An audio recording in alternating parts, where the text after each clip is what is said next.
Magandang hapon, bagong Pilipinas. Narito ang Police News Express sa oras na ito. Nasa kote ang 6 na individual matapos humarang at manlaban sa operasyon ng kapulisan sa labas ng Kingdom of Jesus Christ compound sa Davao City. Alamin ang buong detalye ng balita mula kay Patrolwoman Bernabe Lapus. 6 na individual sa paglabag sa Batas Pambansa Building 880 o Republic Assembly Act of 1985, Presidential Decree No. 1829 of Obstruction of Justice at Artikulo 151 ng Revised Penal Code, Resistance and Disobedience to a Person in Authority.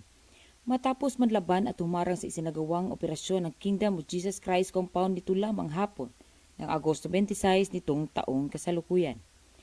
Pinangunahan ni Police Brigadier General Nicolas D. Torre III, Regional Director ng Police Regional Office 11, ang operasyon kasama ang matauhan mula sa Police Regional Office 10 at Police Regional Office 12 na pinamunuan ni ng Police Major Alain G. Hamero at Police Colonel Alan A. Peñaverde.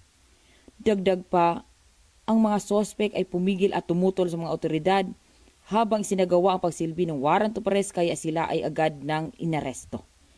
Ang lahat ng mga sospek maliban sa minor de edad ay residente ng Tamayong, Kalinan, Davao City. Ipinapakita ng operasyong ito ang determinasyon ng Philippine National Police at ipatupad ang batas at siguraduhin ang mga humahadlang sa hustisya ay mapapanagot.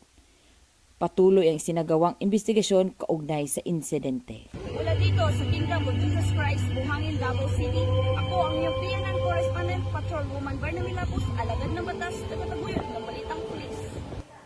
Maraming salamat sa iyo, Patrolwoman Lapus. At para sa iba pang napapanahong balitang pangpulisya, laging tumutok sa Police News Network.